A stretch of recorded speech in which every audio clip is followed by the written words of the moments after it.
Part One-on-One with Mr. Burgher.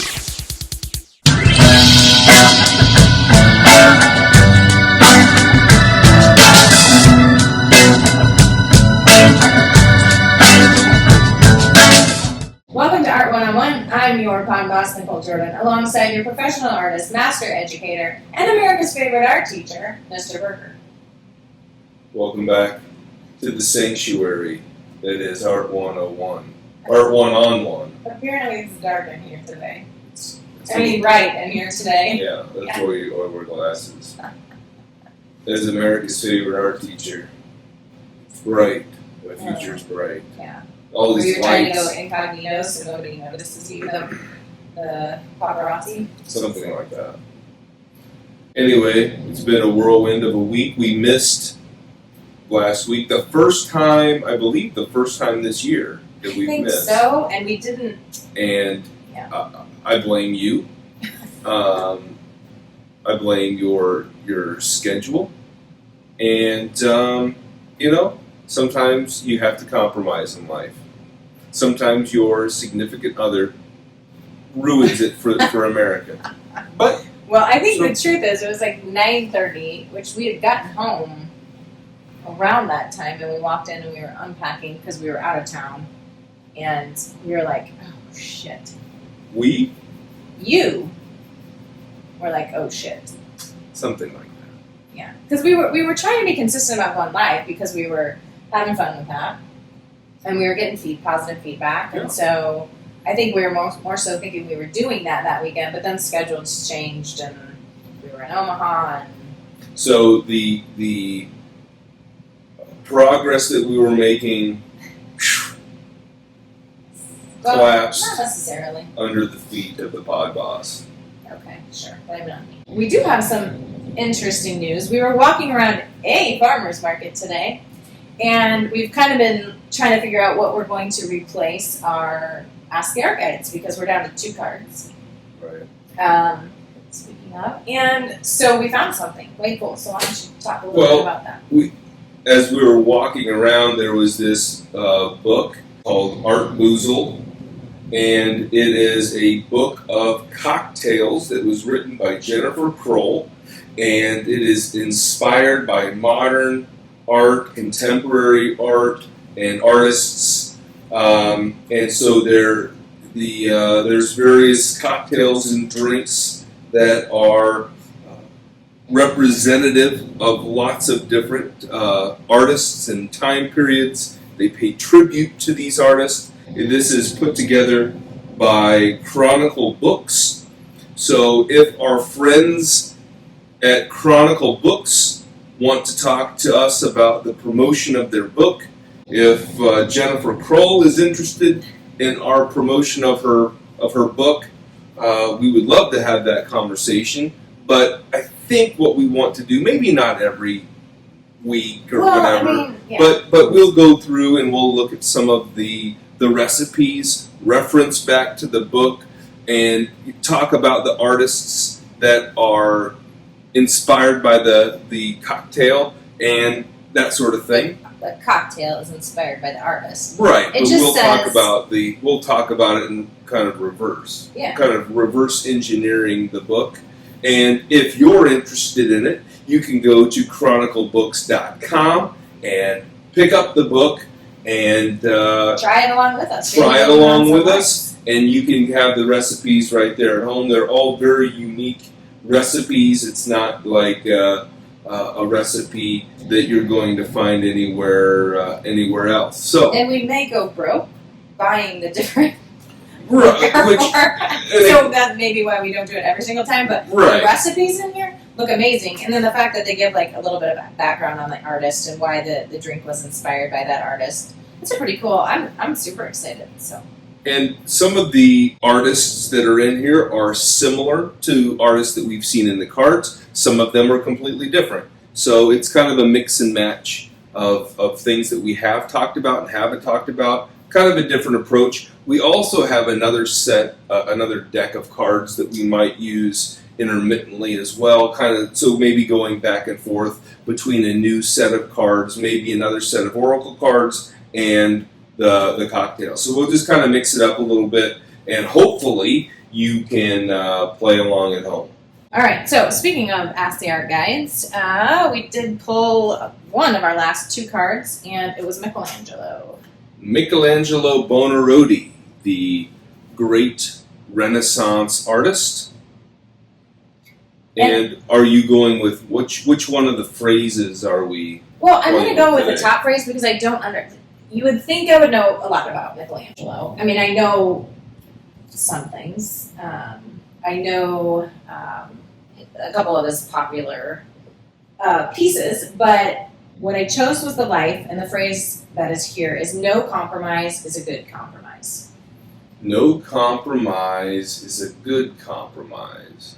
So knowing Michelangelo and looking at that phrase, what does that mean to you? Well, in thinking of the story of Michelangelo Buonarroti, it makes me think of his starting the painting of the ceiling of the Sistine Chapel.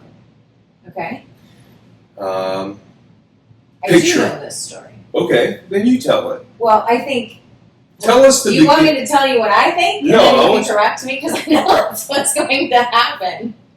Well, you choose. Okay, so I'll tell you what I think I know. So start from the beginning. Well, when he finds out that he's going to do this commission.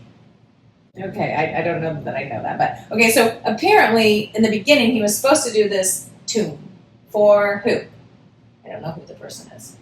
The Pope. The Pope, but what? The Pope Julius II. Okay, Pope Julius II.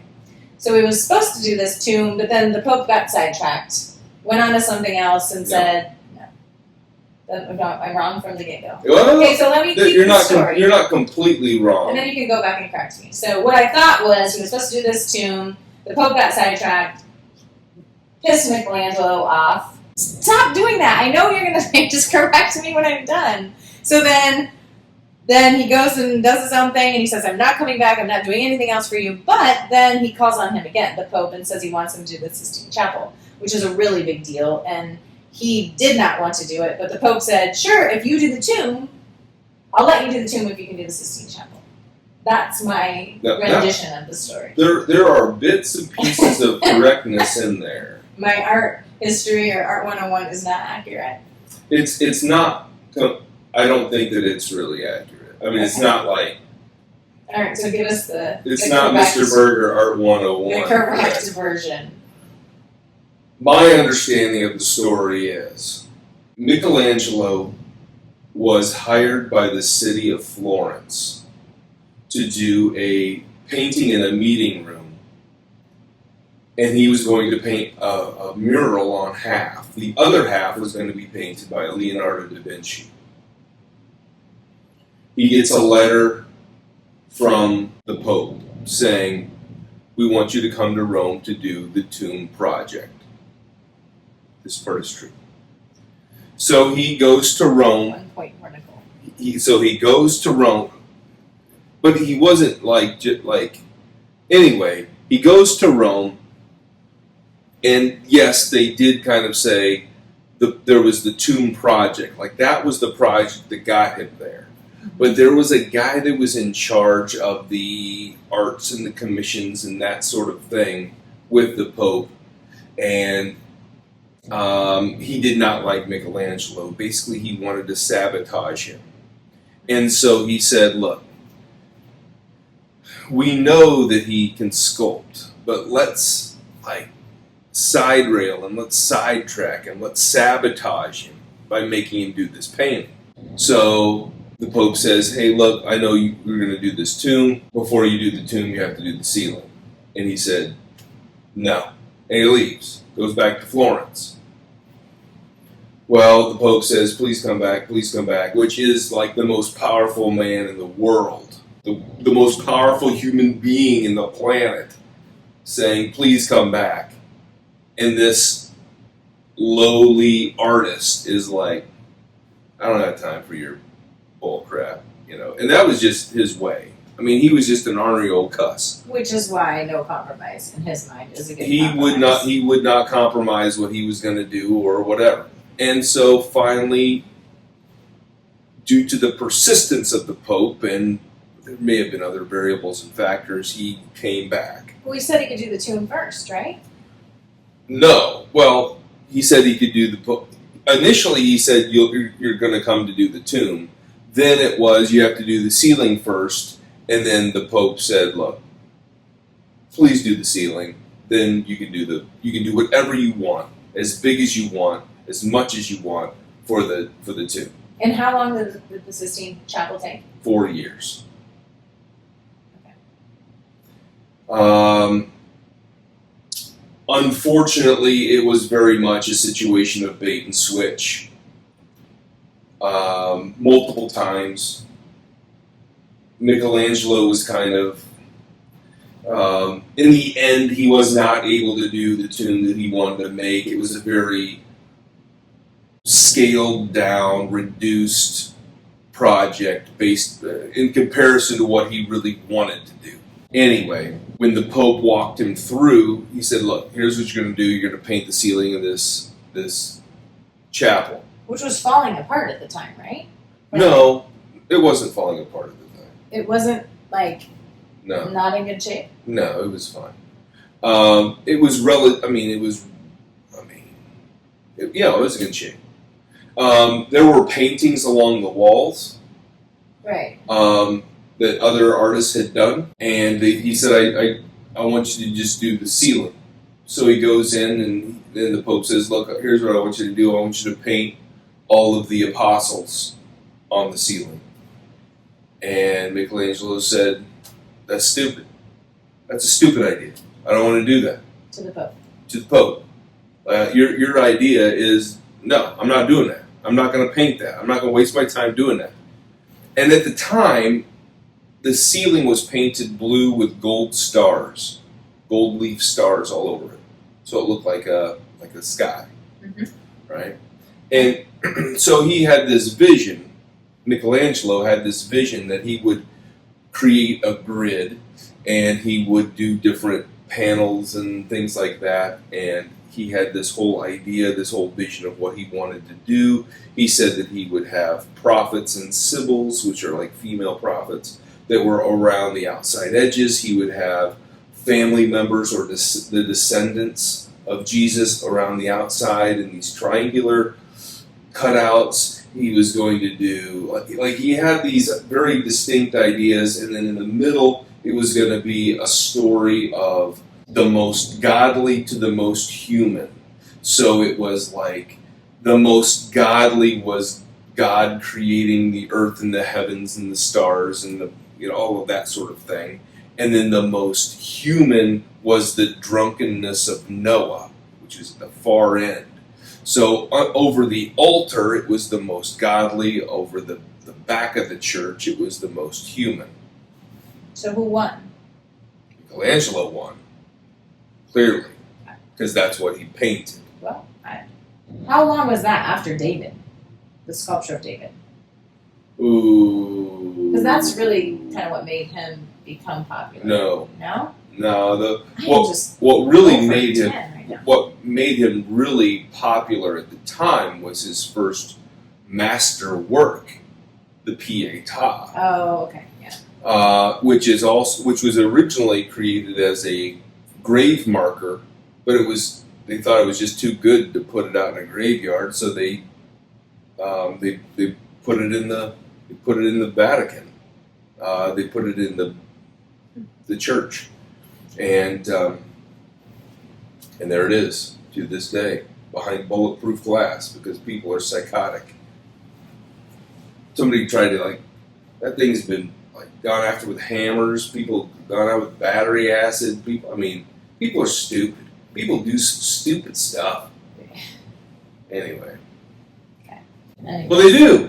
So that art, and then David, sculpture of David, right, was pretty popular, and then yeah. And was that like his big hurrah, and not much after that? After the Sistine Chapel? Yeah. No, he made the tomb for Pope Julius II. He went on and made. Then he did the altar for that. Further down the road, he did lots of sculptures and things like that. He did the altar of the Sistine Chapel when he was quite old. He painted that.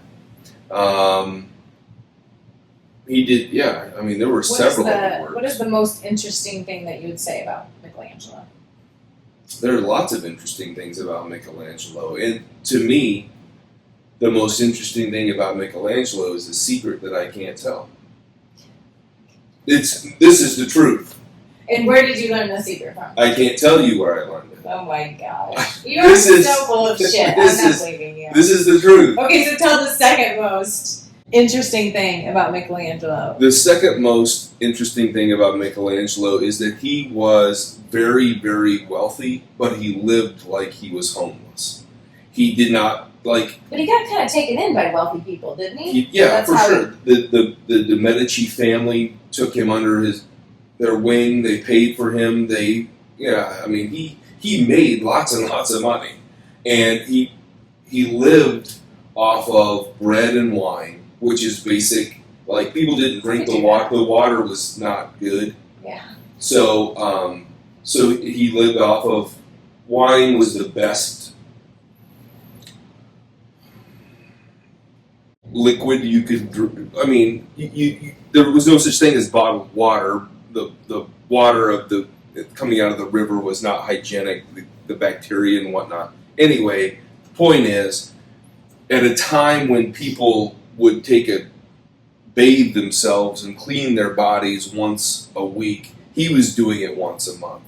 At a time, like, they say that he would pull his boot off and a layer of skin would come off with his boot. He would sleep and work and just live in the same clothes all of the time. He did not have good hygiene. He did not have good, he didn't care. He was grumpy and he had very strong opinions, and he was not afraid to tell people his opinion. There was another artist that was working, and he mouthed off about his artwork, and the artist punched him square in his nose, which is why, like, in all of the pictures of him, he's got a really bad broken nose, and it's because somebody jacked him for running his mouth. Anyway. You're gonna, I'm sure, laugh at this question. Let's find out. Oh my gosh. Why, for the Teenage Mutant Ninja Turtles, why were those... I have thought of, like, this question has been bothering me since I picked this card. I'm like, why was he one of the Ninja Turtles? Like, how did they choose the Ninja Turtles? I cannot get this out of my mind. Okay. I'm serious. All right. Well, so why did they choose those? There's a simple answer, isn't there? The Ninja Turtles are all named after Renaissance artists. Just 4 random Renaissance They artists. weren't random. Their oldest, greatest of the Renaissance artists was Donatello. And he was trained at kind of the beginning of the Renaissance by Filippo Brunelleschi, who created the Duomo in Florence. And he learned one-point perspective and all of these things. Anyway, arguably the second greatest sculptor of the Renaissance. The first Renaissance artist to bring back bronze casting since the time of the Romans. I mean, absolutely brilliant. Great artist.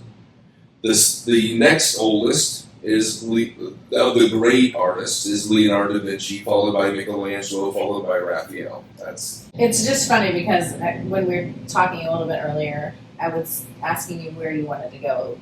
Like, just when we were setting up here, I was asking you where you wanted to go the conversation with Michelangelo, and you were like, what would you ask and that is the first thing that came to Well, and that's the thing, like it wasn't an art thing, it was the Ninja Turtle question, that's the difference between you and I. Well, and that's the thing, that's what I see your role as. I see your role as, okay, you might not know all of this stuff.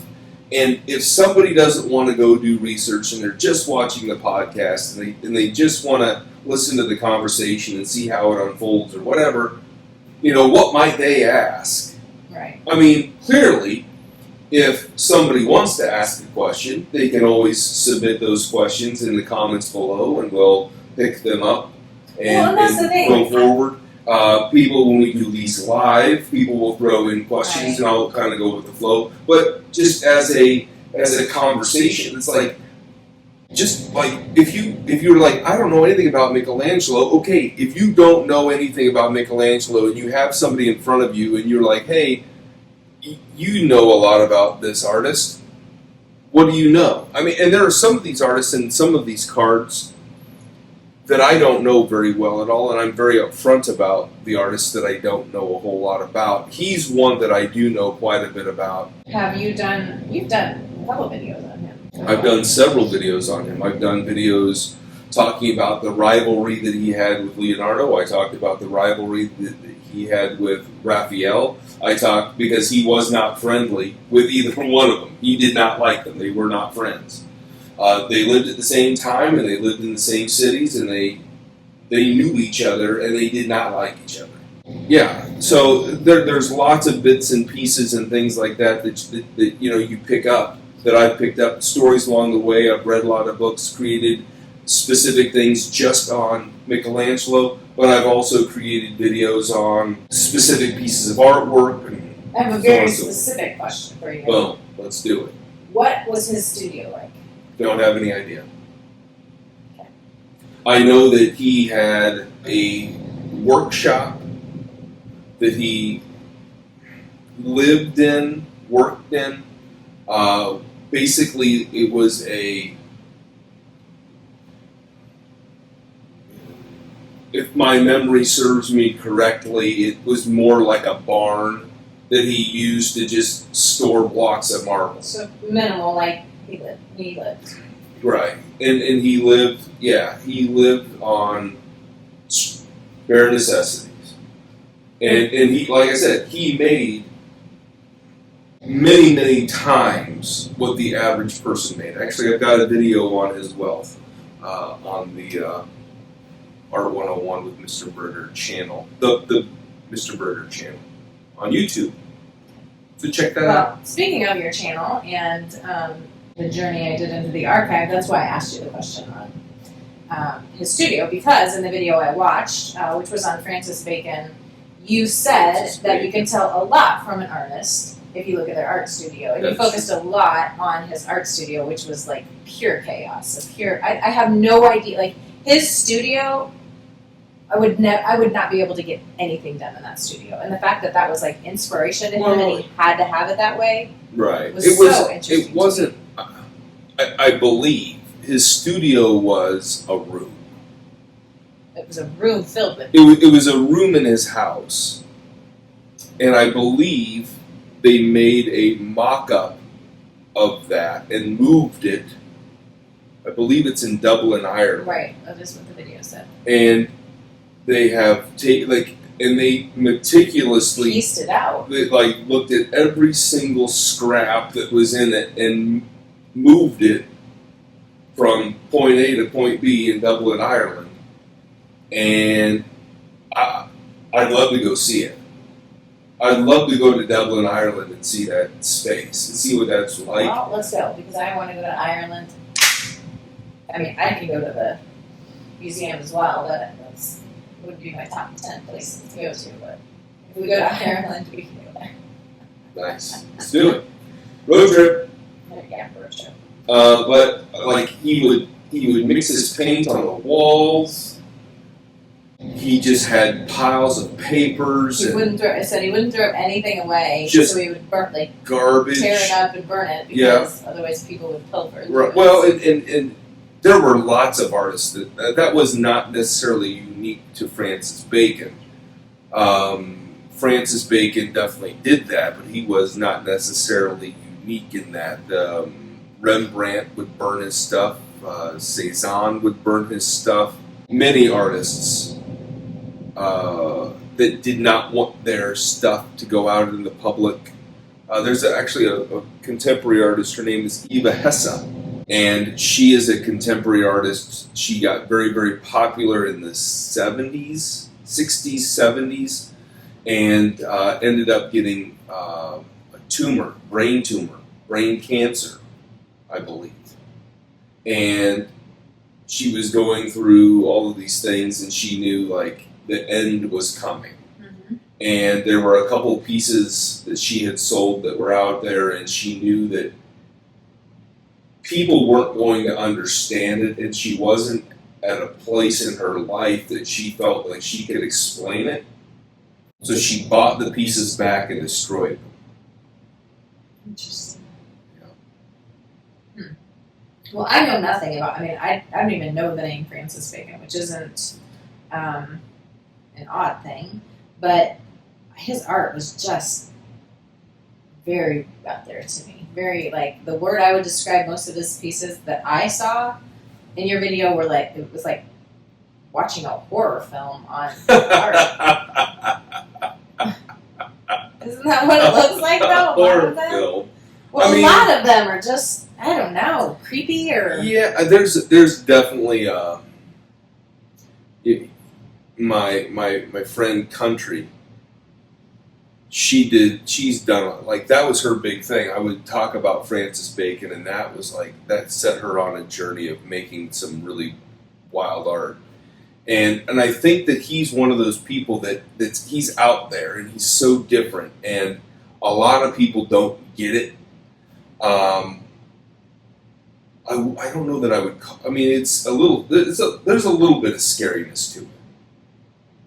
But most of what it is just like this alternative of reality. Like, he painted this, but again, think about the things that he was going through. Like Michelangelo, like Leonardo, like so many millions of artists since the beginning of time, when your lifestyle did not coincide with society. You know, Francis Bacon was a gay man living at a time when it was basically illegal to be gay. And he was ridiculed, and he was looked down upon. His father did not accept him for who he was, ridiculed him for who he was. This is a time when, you know, admitting your feelings was illegal. And, you know, how do you deal with that? Like, that's a tricky thing. And so he had a lot of pent-up feelings. He had a lot of angst and a lot of emotion and a lot of stuff that he was letting out through his art. And I think it's justifiable. And if it's a nightmare, it's a reflection on society, not a reflection on him, in my view. It's an interesting perspective, I guess. Why? I mean, why does it have to be... So you think he is portraying, if anything, what society feels like to him? I think he's... Through those horrific paintings or whatever, creepy paintings. Or, I think the creepiness is his own, like... He's reflecting and looking at society saying, look, this is messed up, and this makes me angry, and this makes me... And look at these disgusting people. And he's, you know... Well, because he takes some pretty popular pieces and recreates them with that.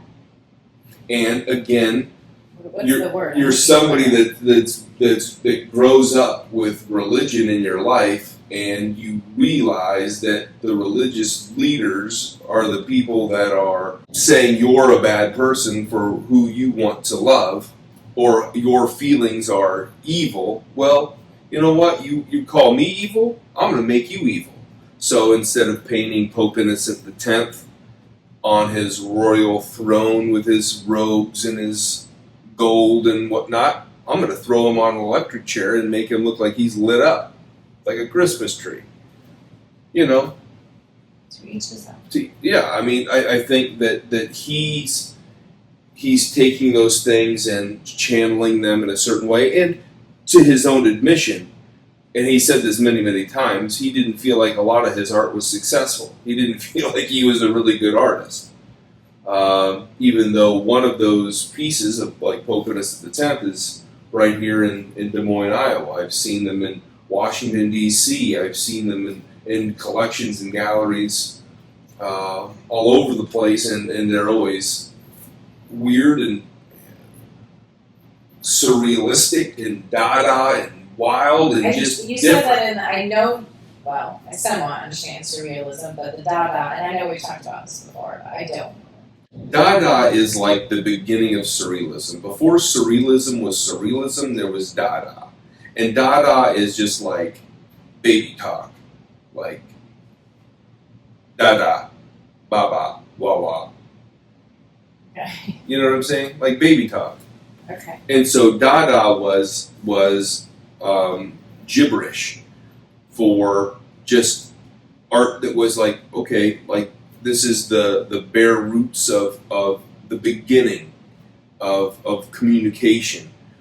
Weird things fused together, weird ideas, weird, unique perspectives. I mean, the meat where he brings in the, I don't know, it's just. Yeah, he does a lot with meat. He likes dead animals and I don't know. stuff like that. Yeah, it definitely didn't appeal to me, but apparently appeals to a lot. I mean, I do think it's cool that he's able to, like, put his views and his anger and, you know, things into a piece of art, and I'm sure that makes him feel better because he couldn't talk about it, obviously. So To some put it degree. in a, well, I mean, I don't think openly and No. say what he wanted. So here's a piece of art that portrays how I feel, but and I think that's amazing. But man, I mean, I think a lot of artists and people in general were, you know, if they were out in the open, they were quiet about it. Like only like people knew, but they weren't going around telling everybody, "Hey, guess what? I love, you know." I don't remember. And you're gonna. I don't even remember when that wasn't, like when that was illegal. I don't. I mean, for example, Leonardo da Vinci was put into jail for he was accused of having a relationship with another man. And that was pretty And prevalent, he was though, put wasn't he it? was Like, put in jail, and his dad got him out of jail. I mean, if you were accused of things like that, like again, that's going back to the 1500s. But people have been ridiculed. People have lost jobs. There were celebrities. that, There were celebrities in the 50s, 60s, 70s that did not want their sexual orientation to go out to the public because they thought they'd lose jobs and lose work and lose their livelihood.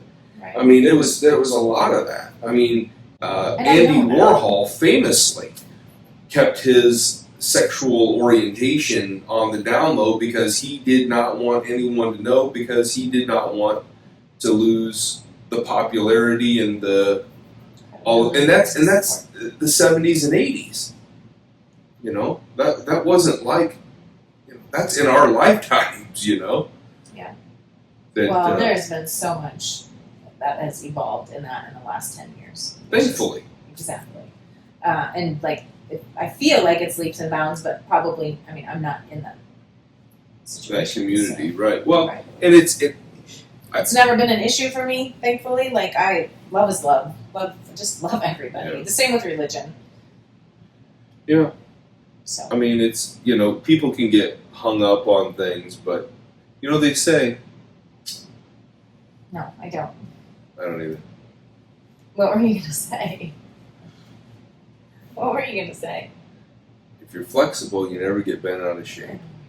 But I feel like that was too much of a dad joke type thing. And hopefully you can join us on those adventures. Make Yeah. sure you like, share, subscribe, interact with all of the content. Obviously, if you like the podcast, spread the word on it. If you like the shorts, the longs, the whatever in between with any of the video content, share it out to your friends that might be interested. We are nearing 3,000 at this particular point. Right now, today, we are at 2,990 plus. We have about 2 months left. And I would like to, but by the 1st of September, get to that 3,000. And I think, honestly, by the end of the week, I'll probably be at 3,000. But Well, maybe we need to celebrate that. so we will celebrate that with the last card. Oh yeah, that's right. We still have a card. I was wanting to move on to the drinks. Well, maybe we can. Maybe we can double dip. All right. Sounds good. All Thank you. Bye.